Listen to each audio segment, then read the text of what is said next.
Yo, CohzzyJo back here. How y'all been? Sorry for getting this out so late. My life has gotten a bit more complicated these past months. Just a heads up, I was hoping to get this out a few weeks ago too. Fuck. Oh well, let's get started with the video. Today I present you guys my first impression for winter 2018. Yeah, I know. I wanted to get this out 3 weeks into the new season, but it turned out to be, what are we in now? The 6th week of this season? Yeah, I'm sorry. So, first impression is based on the first episodes of the first watch, so bear with me if you can. I did drop a couple because it's not what I was expecting, plus they were just pure shit. I would try to keep this video short and simple, but I can't guarantee it. Let's roll! Oh yeah, the order I talk about each series in doesn't really matter. It's really based on how they are ordered in my season folders in terms of folder size. Violet's EVERGARDEN. KyoAni is back at it again with another masterpiece. Well, that's a bit of an overstatement. Looking at it more, it isn't what you expect it to be. I'll elaborate this as I talk a bit more about it. A series I've been looking forward to watching since its announcement, and now I can watch it on my own time. Feels good, lads. Is it just me, or the exposure brightness for the series is fucked up? I have to like break down the brightness, increase the contrast, and increase a bit of the saturations for it to be more visually appealing. I also suggest you guys try this out too. It gets rid of all those forced flares, lights, and makes the show more vibrant. Here are my settings if you want to give it a go. In the end, it really depends on the monitor you're using. Oh yeah, and it's also a Netflix exclusive. Yippee! Anyways, the story is compelling in its own aspect. I'm just gonna straight up explain some stuff in chronological order, since the backstory was explained in flashbacks and all that shit. We're introduced a world that looks like it's in the Victorian age. Prior to the beginning of the main story, there was a huge war. The protagonist in this series is a girl named Violet EVERGARDEN. She was apparently a lost stray girl and was given as a gift to a man named Gilbert Bougainvillea. She became a soldier alongside with Gilbert, her master/owner. She was a vital soldier within the army and acquired the name The Weapon. After the death of Gilbert, she falls into a long coma. After 4 years, she awakes from her coma and discovers that the war she was involved in has ended. She is then greeted by one of her master's close friend, Claudia Hoggins. Not having a clear memory on what happened in the past, Violet begins to question and ponder the new world. Thus begins Violet's journey to regain what she has lost in her coma. She eventually finds an interest in Auto Memory Doll after seeing the impact it has on people and also the meaning of the phrase, I love you. Pretty much the synopsis. As Violet enters and trains to become an Auto Memory Doll, she finds that this job is not well suited for her since she is not able to satisfy her customers. And also mostly due to the fact that Violet cannot interpret people's feelings. In addition, she is too honest and trained to have no sort of sympathy. In short, she's very autistic. And of course, she does one day prevail and finally gets through to someone's heart, which award her the title of an Auto Memory Doll. Alright, let's get in depth here. I really like the message told in this story, and I sense the art and the visual plays a major role in this series. A quote I love from this is right here. Words can have different interpretations. What one say isn't the whole truth. It's a human weakness. They test others to confirm their own existence. It's a contradiction. This just means words are really impactful. Words can convey a lie or the truth. This is something we humans love to do. Contort their meanings to prove their point and ideas. However, this isn't true. There are plenty more amazing quotes I would love to discuss, but due to the time, I can't. I'm sorry. The art and the visual is the main selling point of this series. To me, I see the art as a more of a meaning than the story. I don't know if I'm saying that right, but to the lighting, atmosphere, color, flares, glow, hues, etc. They are symbolic in their own ways. The art style incorporated in this emphasizes more than it looks. A clever approach by KyoAni. One word, and that's pretty much sums up the entire thing about this series. Cinematography. Like the quotes, I would love to talk more about the art, but really I need to get moving on. I'll leave this part up to you to decipher. This series is really beyond an eye candy. It's visually appealing for a reason. Now seriousness aside, I just want to say the character designs in this series is amazing. I love how all the character looks. Some even scream out, "Mommy!" to me. I know, I'm a fucking degenerate.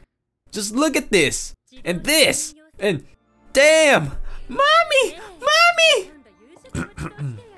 Now, music and track on the other hand, it's pretty alright. It fits the scenes and you can sense the emotions it's trying to convey in its scores.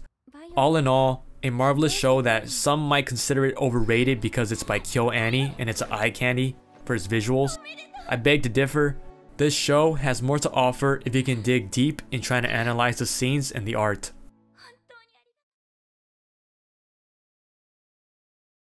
Koi wa AMEAGARI no yoni, which is added again with another awesome series. Okay, going back to what I talked about in my tops. Did I talk shit about this at all? I forgot. If I did, I take it back. I'm loving this series. Definitely beats my expectations and I feel genuine sincerity in this. Seems like an underrated series to me based on the things I've been hearing about it. But really, it's more than a look, guys. Trust me. The story follows a high school girl named Akira Tachibana. She was her school's track and field star, but after an accident, she was forced to quit. She proceeds to get a part-time job at a family restaurant called Garden Cafe. While working there, she finds herself falling in love with her manager, Masumi Kondo, who is a 40-year-old and has a son and is divorced.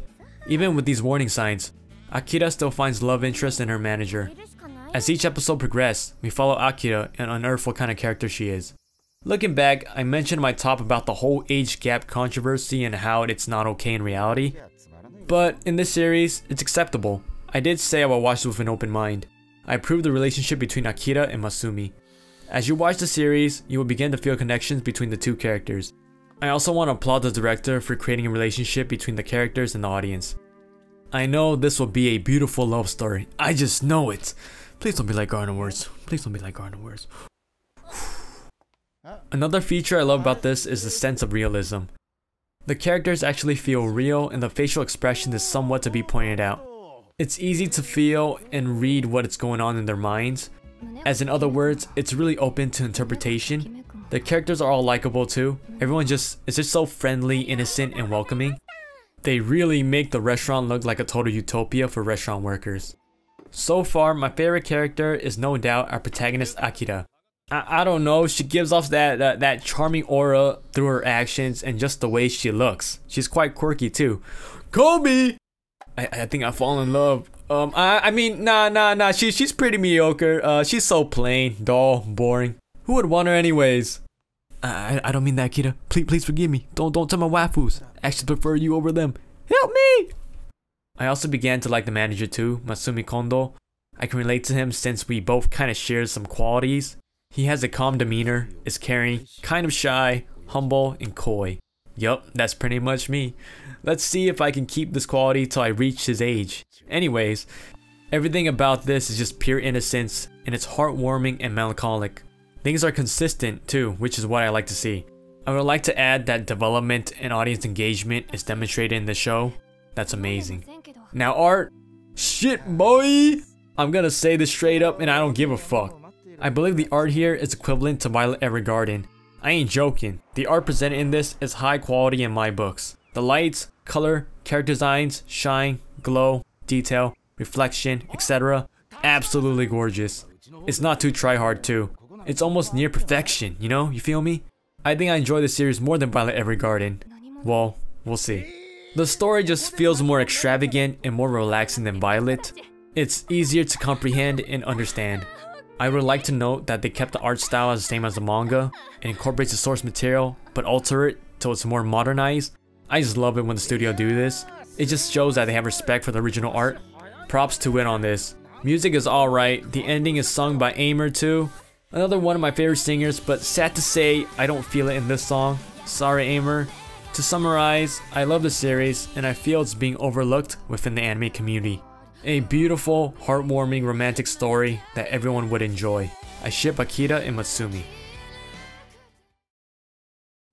Darling in the France definitely beats my expectation. This is where the good shit is at. I was expecting it to be your typical shonen mecha anime, but I was wrong. There is a deeper layer to it, and I feel this is just a surface that we are being exposed to. The story has potential, and I definitely can see it peak soon. With both Trigger and A1 Pictures working behind this, I doubt they will disappoint. In this universe, humans live behind a barrier, or wall, whatever you want to call it, from creatures called Kylaxors. Pretty much futuristic dinosaurs, or I guess aliens. To combat these alien life forms, humans create mechs called FRANXX. but these fully armored weaponized robots can't be piloted by anyone. They require to be piloted by male and female pairs. Another catch to it is that FRANXX can only be piloted by certain people known as parasites. And here comes in our characters for the series. A group of teens who are capable of piloting FRANXX, but one. Our main protagonist, Hiro. So, what I just said is the brief background of the world. Now for the first few episodes, it was enjoyable. I love the story building, the tension, and the drama that the show presents. Everything is serious and there's no laughing or joking matter. It's a life or death situation here. Yeah, there's a bit tad of jokes and random stuff for entertainment, but it doesn't sway away from the main plot too much. And I just want to say, some parts where scenes will go widescreen or get cropped, I thought that was genius, and it really utilizes and emphasizes the scene that is being shown. A thing that we don't really see much in anime. Love this, and I hope they keep doing this throughout the series. Watching this, I just can't stop relating it to Pacific Rim. It's really uncanny, I swear. The whole idea of a robot that can be operated with certain people and as an impair. Talk about drift compatibility, am I right? The Kylaxors too? Shit, they look similar in terms of designs of the kaijus in the film. Black, dark, and the glowing blue decals. Can totally see the inspiration from this. I doubt it's a coincidence. And another thing that really pointed out to me was the whole idea of how they used birds, flying, and of course the egg. If you don't know what I'm talking about, Tokyo Ghoul. The famous quote by Herman Hesse, and the theme of Tokyo Ghoul. The bird fights its way out of the egg. The egg is the world. Who would be born must first destroy a world. I really feel there's a strong connection to our main character to this quote. This might be what the series might be about. As the story and episode progresses, we will see that Hiro seems to be something far more than what he is and seems to have a purpose.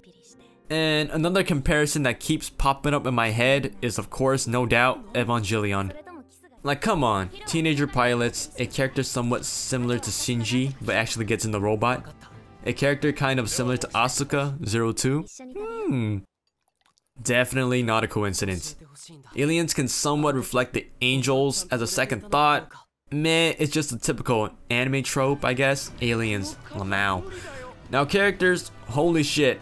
I only like about 4 characters as of now. Hiro, 02, Goro, and Ichigo. They have personality and backbones to their characters.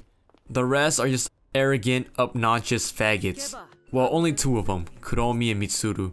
Just the way they present themselves and act, I just wanna beat their asses. I really don't see myself liking them anytime soon. The funny part was when Mitsuru tried to cut Hiro but ends up done goof. I was actually quite happy when that happened. Mitsuru totally deserved it. Art wise, I love it. A1 and Trigger mixing up their style into one, now that's true art. I love the style and the simplistic feel to it. Lines are simple and minimum usage of CG. The music is pretty mediocre. Opening is decent, but it's skippable. It is visually appealing and abstract though, I'll give it that. The ending on the other hand, holy shit, it's actually amazing and gorgeous. The visuals, theme, symbolic meanings, if you could really look into it. One of the best endings for the season, hands fucking down. To sum everything up about Darling in the Franxx, a series that might seem a bit overrated but still has leverage for its unique story and design. Shut up, Siri!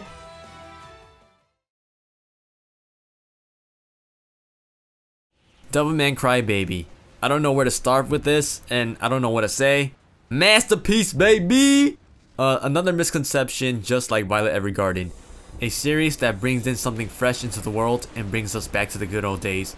Devilman Crybaby is a must-watch for this season. It contains themes and elements that might not be appropriate for few, but it really does a brilliant job on portraying them. I see why this series is polarized in the anime community with its extreme content. Some either enjoy it or are disgusted by it. It's completely understandable. You got titties bouncing all over the place, drug usage, ass shaking, actual sexual intercourse scenes, and tons of blood and gore. However, I think they are missing the bigger picture here. Let's just ignore all that fucked up shit and focus on the plot and the theme of the series. Oh shit, this might turn into a review if I did this. I would definitely rate this anime of the season in my books. So since YouTube is pretty anal with sexual and extreme content, I have to pick my clips carefully here when I edit this. So there will be a lot of repeated scenes, just letting you guys know. Devilman Crybaby is a series that could really challenge one's expectations. If you walked into the series expecting it to be a typical shonen hero story, you are truly mistaken. The story can be interpreted in many ways and it takes on controversial topics that we see nowadays. I love this idea since it's like a lesson disguised as an anime. Since it's a Netflix series, all the episodes are out and you can watch from the beginning to the end right now. You can binge if you want. That's exactly what I did. I really couldn't put the series down. It was that good, and before I knew it, I completed it. Now I'm fucking empty. Since this is a first impression video, I don't want to discuss further. In addition, I just have so much things to say about this marvelous series. To the art, music, tracks, staff, theme. Boy, I can go on and on. I might actually make a video about this in the future. Now the art, holy shit, I absolutely love it. The surrealism, abstractness, vibrance, minimalistic feel, and the simplicity is what brought the animation to life. It's easy to the human eye and it really keeps you focused. I'm a sucker when it comes to art, and I would like to say this is another visual appealing series this season has to offer. If I were to say who has the better art compared to the ones I mentioned already, DEVILMAN CRYBABY takes the cake. The music and the tracks. It's aight, it's consistent, really nothing special. But there are a few scenes where we have these guys rap in Japanese, and I tell you, this shit was fucking lit.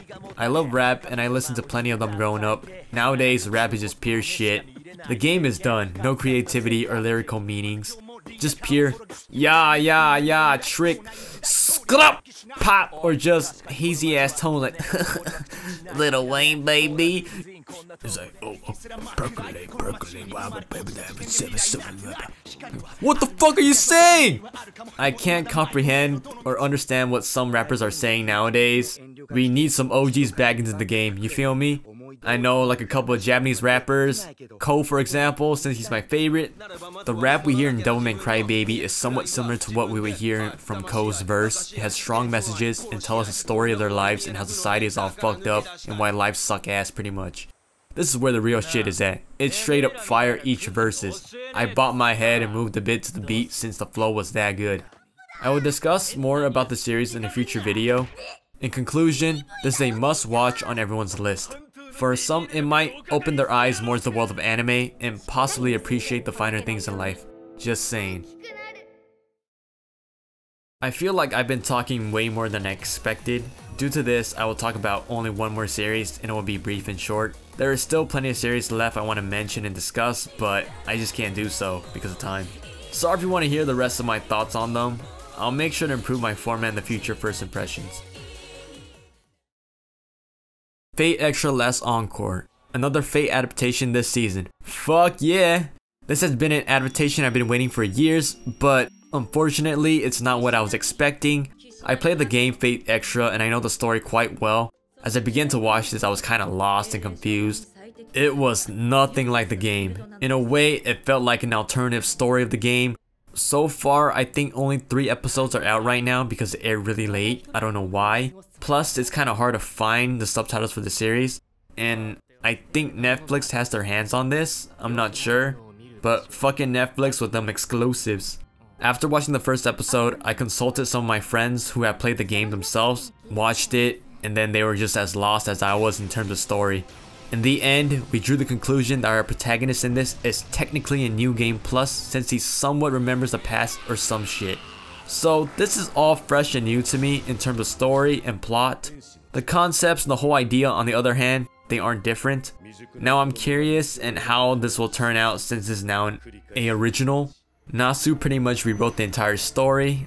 I'm guessing the title of the series should have been a dead giveaway. Last Encore. Really makes you think, right? Doesn't it? Art wise, it looks fine and you can see the same art style as the game. Music is a bit whatever. Don't know if I will like it. I would love to talk more about this since I love the Fate franchise and could go on and on with it. But my time is up as of now. Sorry. If you want to hear more on what I think about this adaptation, let me know. I'll try and figure some shit out. Also to note, other series I'm watching is Death March, Killing Bites, Citrus, Slow Start, Overlord Season 2, and Ito Junji Collections. To keep everything short, I'm enjoying most of these, period. There you go guys, my first impression for this winter season. Sorry for the length again, I just love talking and talking random shit. My autism got the best of me here. Overall, winter season did beat my expectations out of the waters. To be honest, I thought the winter season was gonna be pure shit and trash. I was only looking forward to 3 series, Violet Evergarden, DEVILMAN CRYBABY, and Fate Extra Last Encore. I was glad I was mistaken. Now I am interested in like 8 series. I think I'm only gonna finish like 6 or so. I would try to improve the format for this in the future. Would try to be more concise and deliver my points quicker. Do let me know if you want something like that, or if you actually enjoy my random rants and rambles. Well, as always guys, thank you guys for watching. If you like or hated my videos, you know what you gotta do. If you want more shit like this, sub, Kohz, leave in the building.